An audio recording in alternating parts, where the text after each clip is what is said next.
اگر کسی نے حسد کی وجہ سے کسی کو بد دعا دی تو کیا یہ لگ جاتی ہے؟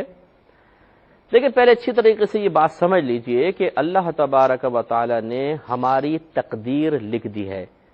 صحیح بخاری کی حدیث ہے، نبی کریم صلی اللہ علیہ وسلم نے ارشاد فرمایا کہ اللہ تبارک و تعالی نے زمین و آسمان کی پیدائش سے 50,000 سال پہلے بندوں کی تقدیریں لکھ دی ہیں۔ کس کو کیا کیا فائدہ پہنچنا ہے، کس کو کیا کیا نقصان پہنچنا ہے، اللہ تبارک و تعالی نے لکھ دیا ہے۔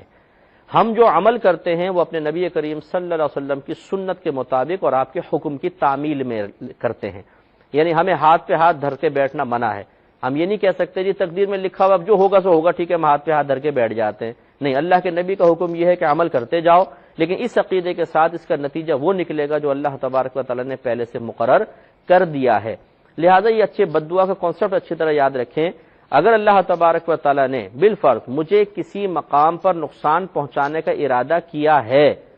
تو پھر وہ بد دعا اس مقام پر میرے خلاف عمل کرے گی اور وہ مجھے نقصان پہنچے گا، جس کو آپ یوں بھی کہہ سکتے ہیں کہ اس میں بد دعا کا کوئی کمال نہیں، تو اللہ تعالی نے پہلے ہی مقدر کیا ہوا تھا۔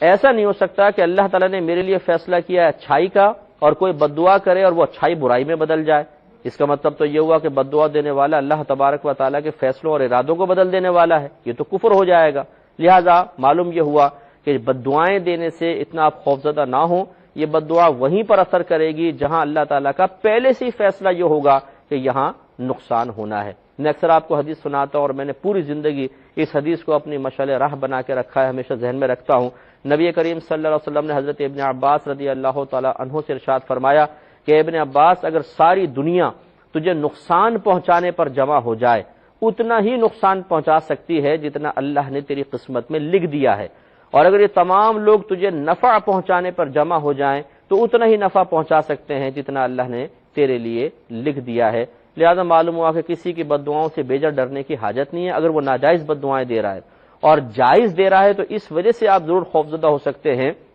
یعنی اگر ہمارا ہی قصور ہے کہ ہو سکتا ہے کہ یہ میرے حق میں اللہ نے لکھا ہو اور اللہ تعالیٰ نے اس کی زبان پر جاری کر دیا کہ مجھے اس کی اطلاع مل جائے، تو یہ اور زیادہ خطرناک صورتحال ہوتی ہے کہ اب ایسا ہو سکتا ہے۔ لہٰذا ہم یہ نہیں کہیں گے کہ کسی کو آپ کہیں کہ دیتے رہو بد دعا وہی ہوگا جو اللہ نے لکھا ہے،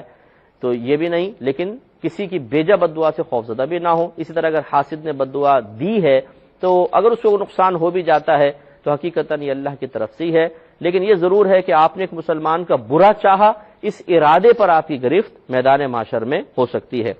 اسی طرح کہتے ہیں کہ غصے میں کسی کو بد دعا دے دی، بعد میں افسوس ہوا کہ ایسا نہیں کرنا چاہیے، تو اس میں بھی کوئی ایسا مسئلہ نہیں ہے۔ آپ کی بد دعا سے کوئی اللہ کی تقدیر نہیں بدلتی ہے۔ اگر نقصان پہنچے گا تو وہ اللہ کی طرف سے ہی اس کو نقصان پہنچ رہا ہے، آپ کی بد دعا کوئی ایسا نہیں ہے کہ کار فرما ہو رہی ہے، یعنی اللہ کے فیصلے کو بدل کر۔ ہاں یہ ہو سکتا ہے آپ کی بد دعا اللہ تعالیٰ کے فیصلے کے موافق ہو گئی ہے۔ اس میں ضرور ہے کہ ہم نے ایک مسلمان بھائی کے لیے برائی کا ارادہ کیا، یہ غیر مناسب تھا، اس پہ اللہ کی بارگاہ میں توبہ کر لیں۔